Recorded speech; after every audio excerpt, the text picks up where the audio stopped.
아멘. 주일 오후에 우리 집사님들이 되게 가셔야 되는데 아마 이제 순무임 많은 아내 집사님들 기다리다가 저 뒤에서 무슨 퀴즈를 하나 가지고 막 이야기하고 있는 겁니다. 쉽습니다. 뭐 쉬운 게 아니라 한 사람이 고기를 7만 원치를 먹었는데 그 사장님이 그 7만 원치 대신에 그 사람 10만 원짜리 수표를 줘서 10만 원짜리 수표를 받았어요. 한번 새벽인데 여러분이 좀 계산이 될지 모르겠지만 7만 원어치 고기를 먹고 손님이 10만 원어치 수표를 줬습니다. 10만 원어치 수표를 받아서 잔돈이 없어서 옆집에 가서 10만 원을 바꿨어요. 그래서 10만 원을 바꿔서 가지고 와서 3만 원을 손님에게 줬습니다. 자, 그러고 나서 얼마 있다 보니까 이 수표가 위조 수표인 것으로 증명이 됐습니다. 그래서 이 사람이 어떻게 해요? 그러면 이제 주인이 이 옆집에 다시 10만 원을 물어줘야겠죠.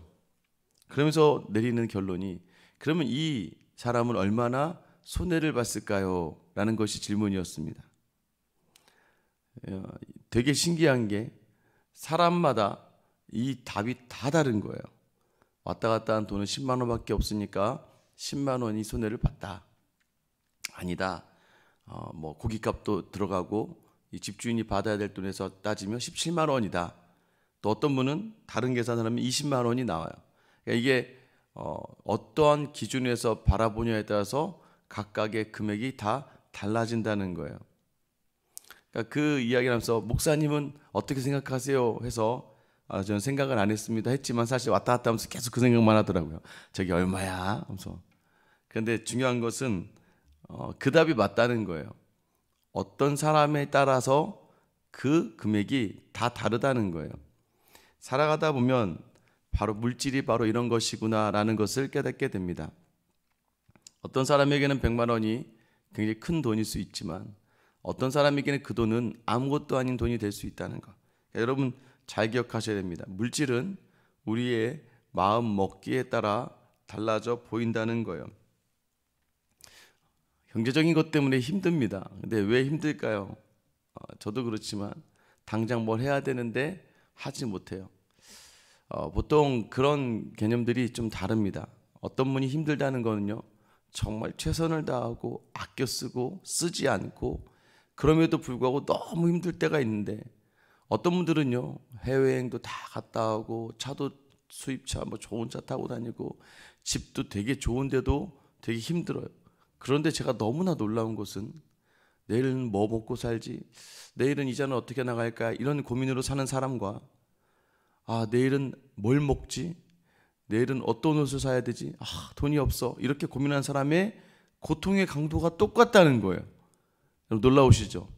옆에 있는 이 없는 사람 중에서는 나는 지금 죽을 것 같은데 근데 여러분 이 사람도 죽을 것 같아요. 세상을 살아가면서 우리가 물질을 바라보는 자리가 믿음의 자리에서요. 믿음으로 온전히 바라보지 못하면 물질은 늘 여러분에게 고민거리가 되고 근심거리가 되고 아픔이 되고 상처가 되고 나의 삶의 어려운 부분이 됩니다. 그런데 믿음으로 바라보면 지금까지 지내온 것도 주님의 은혜인데 그래 앞으로 나아가는 거 어떻게 나아갈까? 주님께 더 고개를 숙이고 간구하게 되고 간구하고 기도한 만큼 더 내 삶을 하나님이 보시기에 기쁘게 살기 위하여 더 부단하게 주님 보시기에 기쁜 삶으로 노력하며 살다 보면 하나님은 그 길을 열어주시고 인도해 주셨음을 여러분 경험하게 될 줄 믿습니다. 물질로 넘어지지 않고 물질을 이겨내며 나아가는 자리. 오늘 어제 재물이 있는 부자 청년이 왔다가 네 재물 다 바치고 나를 따르라 했는데 이 재물이 떠나가거든요. 이 재물 가진 자가 떠나갑니다. 그러자 예수님 오늘 23절에 바로 이렇게 이야기하세요. 예수께서 둘러보시고 제자들에게 이르시되 재물이 있는 자는 하나님 나라에 들어가기가 심히 어렵도다. 여러분 왜 심히 어려워요? 간절함이 사라지기 때문입니다. 하나님을 의지하지 않는다는 거예요. 왜냐하면 내 힘이 있습니다. 우리가 힘이 들어가잖아요. 우리 힘이 생기잖아요. 우리에게 물질의 여유가 생기고 삶의 여유가 생기잖아요. 그럼 우리는 하나님을 향한 간절함의 자리를 떠날 때가 참 많습니다. 지금 마가복음을 이렇게 읽다 보면서 제가 느끼는 게 무엇이냐, 이제 마가복음 주일 설교도 이제 다음 주면 마가복음이 마무리가 되고, 또 공교롭게도 새벽기도가 본문이 마가복음이어서 같이 가게 되었는데, 마가복음 했더니 제가 보니까 간절함이다라고 저는 생각이 듭니다. 마가복음은 간절함이더라고요. 내 안에 간절함이 사그라들면 하나님은 반응하지 않아요. 예수님은요, 가나안 여인에게도 반응하세요. 이방 백부장에게도 반응하세요. 무엇을 가지고 올 때요? 예수님을 향한 확신과 간절함을 가지고 나올 때 예수님은 그 어느 누구도 여러분 무시하지 않으세요. 그 마음 그대로 갚아주시는 분인 줄 믿으시길 축원합니다. 그 간절함을 가로막는 게 바로 여유예요. 삶의 여유. 그러니까 내가 살만하다. 또 하나 뭐 나의 교만이요. 나 이 정도에서 살았으면 됐지. 오늘 재물이 있는 자가 하나님 나라에 들어가기가 어렵대요. 그러자 24절 상반절에 제자들이 매우 놀랍니다. 여러분, 제자들이 왜 놀라는 줄 아세요? 지금 이들이 충격을 받고 있는 거예요. 그런데 24절 이어서 바로 예수님께서 다시 대답하여 이르시되, 얘들아, 하나님 나라에 들어가기가 얼마나 어려운지 낙타가 바늘귀, 여러분 바늘귀 아시죠? 이 바늘, 그 실을 넣는 그 바늘귀에 낙타를 집어넣는 것보다 어렵대요. 결국 이거 못 들어가는 거 아니야? 아니, 못 들어가지는 않아요. 바늘귀를 소가 낙타가 들어갈 만큼 만들면 되겠죠. 이따만하게 바늘귀를 만들고 쫙 가서 끝에서 얇게 하면 되겠죠. 만들면 만들 수 있겠지만 그만큼 어렵다는 거예요. 어렵다는 얘기는 안 된다가 아니에요. 못 들어간다. 그만큼 반대로 얘기하면 본인이 물질의 여유가 있고 충분한 것을 가지고 있음에도 불구하고 하나님을 온전히 섬길 수 있는 사람은 참 대단한 사람이라는 걸 이야기하고 있는 거예요. 이런 무언가 가지고 있는 사람, 무언가를 충만하게 자기가 소유하고 있는 사람은 하나님의 나라를 누리기가 어렵다. 왜 그러냐면 매 순간순간이 하나님의 도우심과 하나님의 통치를 받는 것이 하나님의 나라인데, 내가 있는 것, 내가 도울 수 있고, 내가 베풀 수 있고, 내가 살 수 있고, 내가 입을 수 있으면 당연히 내 힘으로 그것을 구하고 내 힘으로 사겠죠. 그러니까 이게 하나님 나라를 누리기가 어려워요. 매 순간 하나님의 도우심을 구하기도 어렵고, 매 순간 하나님의 도우심이라고 인정하기도 어렵습니다. 26절에 제자들이 재차 놀랍니다. 왜 놀라는 줄 아세요? 구약에는요, 복이라는 자리가 물질의 축복이 반드시 껴 있습니다. 다윗도 그랬고요, 솔로몬도 그랬고요, 아브라함도 그랬고요, 이삭도 그랬고요, 요셉도 그랬어요. 모두가 다 풍성한 재물을 가지는 것이 구약에 있어서는 하나님의 복, 오벳에돔도 마찬가지고 하나님이 풍성하게 부어주시는 게 믿음이 좋은, 또 하나님이 주시는 복이라고 생각했는데, 예수님께서 지금 말씀하시는 것은 전혀 다른 것을 이야기하는 거예요. 근데 예수님께서 다시 이야기하는 거예요. 27절 말씀 보시면 예수께서 그들을 보시며 이르시되, 사람으로는 할 수 없으되 하나님으로는 그렇지 아니하니 하나님으로서는 다 하실 수 있느니라. 지금 가장 중요한 거, 구약에 그렇게 복을 주었더니 너희가 그 복을 누리지 못하는 저주 가운데 있게 되었다. 왜 그러니? 가나안의 풍족한 가나안에 들이셨고 하나님께서 많은 것들로 채워주셔서 이른 비와 늦은 비로 그 곡식을 충분히 먹고 누리게 하셨는데, 이스라엘 백성이 그 풍성함 속에서 하나님을 잊고 이 우상의 자리에 서게 되는 것들, 어떻게 보면 그들이 놓쳐버렸어요. 가나안의 풍성함의 주어를 놓쳤어요. 그 주어는 바로 하나님을 온전히 섬길 때예요. 신명기를 봐도 너희가 말씀에 순종하면 하나님이 이른 비와 늦은 비를 내리셔서 너희를 풍성하게 하실 거다. 이른 비와 늦은 비를 내리시는 하나님을 봐야 되는데, 당시에 이른 비와 늦은 비를 이들이 잘못 생각해서 그 땅에 바알과 아세라, 그들의 무슨 말도 안 되는 이야기의 신화를 쫓아가다가 결국에는 그들에게 풍족하게 하는 신은 하나님이 아니라 바알과 아세라가 되어버리고 말았어요. 여러분, 우리도 마찬가지입니다.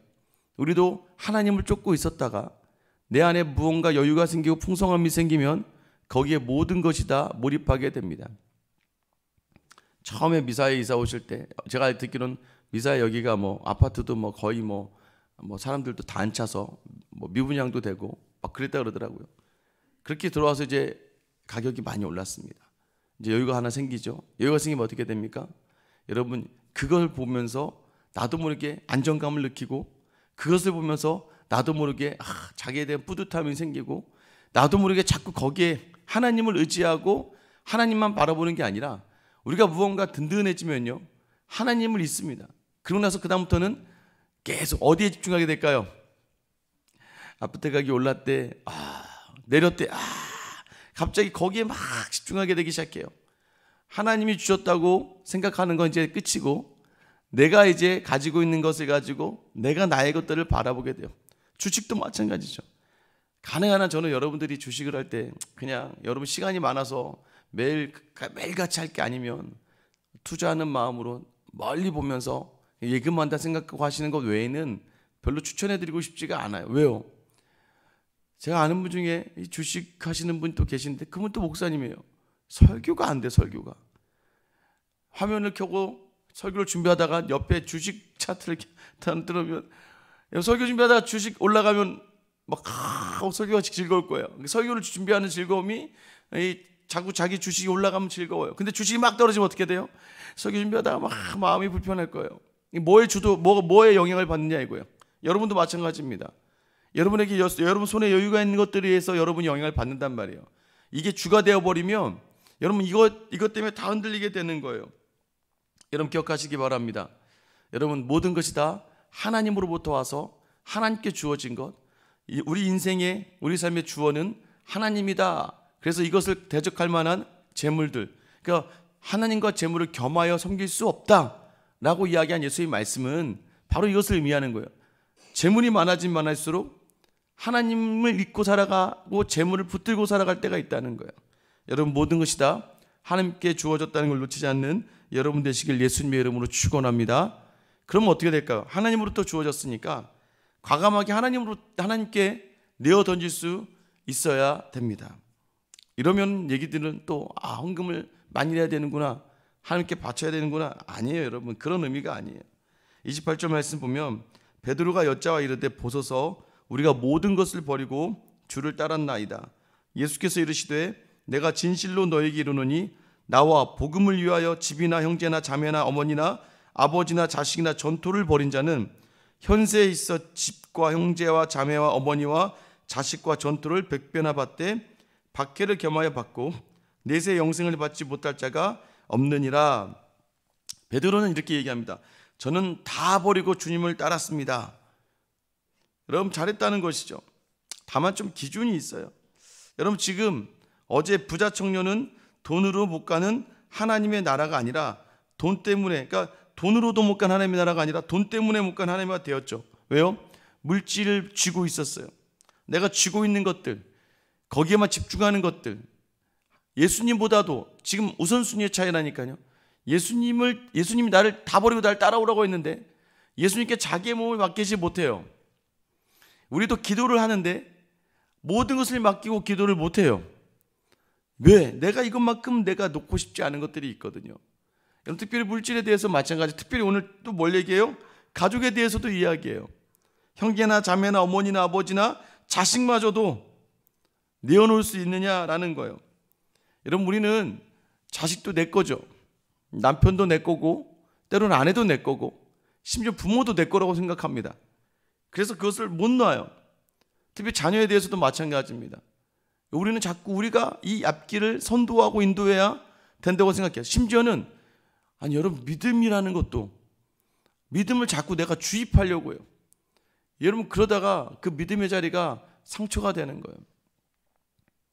많은 저희 또래라고 그러지만 30, 40대 많은 지체들이 그렇게 합니다.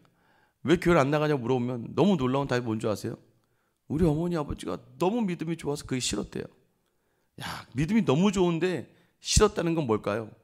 너무나도 자기 자녀들 향해서 자녀들보다도 여러분 하나님을 향하는 것이 아니라 그 눈에 보이는 교회를 섬기기 위해서 노력을 하니까 여러분 그러니 가장 옆에 있는 사람을 여러분 저 어쩔 수 없습니다. 믿음의 자리는요 가정에서부터 시작하는 거예요. 가정에서부터. 가정을 돌아보지 않고, 그러니까 우리가 디모데 후서에도 마찬가지고 계속해 디도서에도 마찬가지고 이 장로가 될 사람들, 집사가 될 사람들 누구냐? 가정에서 자녀들에게, 아내에게 인정받는 자로 그 교회 일꾼을 세우라고 이야기합니다. 가장 중요한 것들을 먼저 내려놓고 잊어버리게 되고 말아요. 여러분 기억하셔야 됩니다. 여러분 여기서 뭐라고 이야기해요? 다 버려라. 버리라는 게 뭐예요?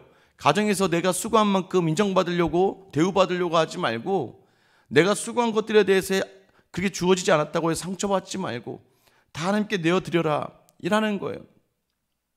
자녀도 마찬가지입니다. 여러분 자녀도 하나님의 것이지 내 것이 아닌데 자꾸 내가 내 힘으로 무언가를 주장하려고 하다가 그러니까 어떻게 더 멀어지죠. 여러분 오늘 이 자리는 뭐예요? 우선순위를 어디에 두고 살아가느냐. 근데 예수께 우선순위를 두면 뭐예요? 여러분 우리가 제대로 예수를 믿는다? 그런 사람들이 꼭 경험하는 게 뭐냐면 박해를 겸하여 받게 된다는 거예요. 고난이 있다는 걸 얘기하는 겁니다. 예수 믿는 자리는 공짜가 아니에요. 왠지 아세요? 예수 믿는 자리는 좀 손해도 좀 봐야 돼요. 예수 믿는 자리에서는 좀 어려움도 좀 당해야 돼요. 예수 믿는 자리에서는 좀 대우를 받지 않는 것을 각오해야 돼요. 예수 믿는 자리에서는 때로는 무시당할 것을 각오해야 돼요. 여러분 기억하셔야 돼요. 하나님 나라에 들어가는 자, 여러분 정말 하나님을 온전히 섬길 수 있는 사람은 자신의 모든 것을 함께 내어드리되 그 고난 가운데에서 나아간 자. 근데 이런 자들의 특징이 뭐예요? 영생을 받지 못할 자가 없다. 왜요? 하나님 때문에 내 것을 온전히 내어드릴 결단과 작정에 서 있기 때문입니다. 여러분 그래서 이 자리가 되게 중요해요.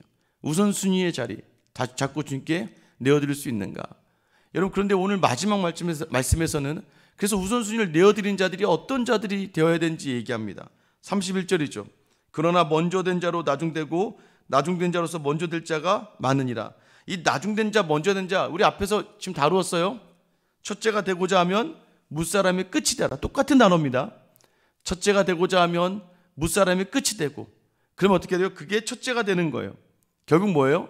어디에서나 가장 낮은 자리에서 섬길 수 있고, 어디에서나 누구 때문이에요? 예수님 때문에. 내가 당연히 누려야 될 위치에서 당연히 누리는 것이 아니라 당연히 누릴 위치에 있으나 당연히 누리지 않고 섬김의 자리에 설 수 있는 사람이 되느냐예요. 그런 사람이 특징이 하나님 나라에 들어가는 사람, 다 하나님이 하신다는 것을 확신하는 사람, 주어진 분도 주신 분이 하나님이시고 취하시는 분도 하나님이시니까 그 하나님이 다 하신다는 것을 마음으로 인정하며 나아가는 사람. 여러분 오늘 저는 우리의 인생의 모든 주관자 되시는, 우리의 모든 것을 주시고 모든 것을 인도하시는 그 하나님을 놓치지 않는 여러분 되시길 예수님의 이름으로 축원합니다. 여러분 왜 그렇습니까?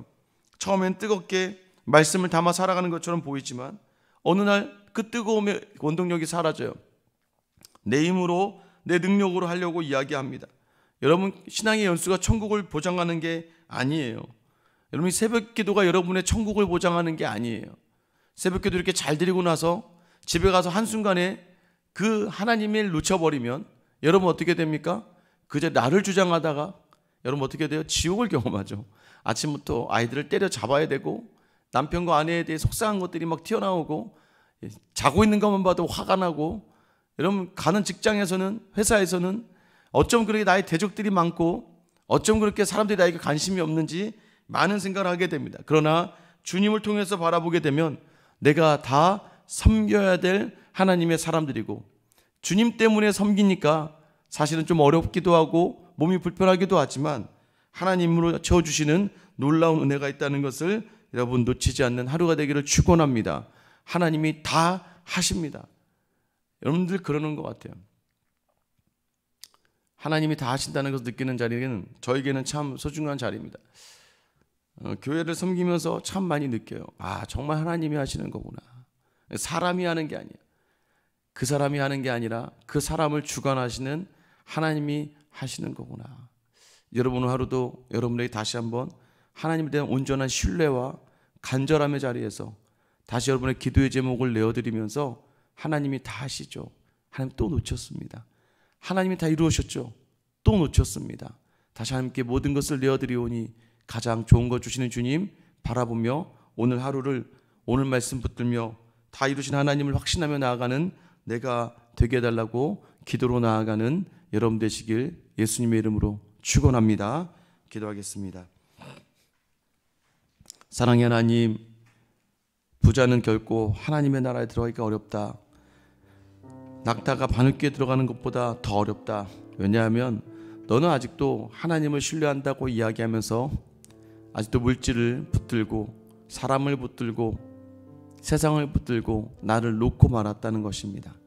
하나님, 오늘도 어쩌면 우리는 요한계시록에 등장하는 것처럼 볼지어다 내가 문 밖에 서서 두드리노니, 교회를 향하시는 하나님의 말씀인데 어쩌면 우리도 예수님을 우리의 문 밖에 내밀어 놓고 예수님 잠깐 나가 계세요, 예수님 잠깐만요, 이건 내 힘으로 한번 해볼게요 라는 교만과 자고함의 자리에 있다면 오늘 이 시간 다시 두드리시며 말씀으로 문을 열기를 원하시는 그 주님의 문을 열어드리고 서로 우리를 향해 더불어 먹기를 원하시는, 함께하기를 원하시는 예수님과 함께 오늘 하루 천국을 누리는 우리 모두가 다 되게 하여 주시옵소서. 우리 언약의 모든 자리를 인정하고 다시 모든 것 이루신 하나님을 확신하며 오늘 새벽에 가지고 나온 나의 모든 기도 제목을 주님 앞에 겸손히 내려놓사오니 주님 받으시고 주님과 동행함의 자리를 놓치지 않고 나아가는 우리가 될 수 있도록 능력과 힘으로 함께하여 주시옵소서. 언제나 우리 연약함에도 늘 우리에게 손 내밀어 주시는 우리 주 예수 그리스도의 이름 받들어 기도드립니다.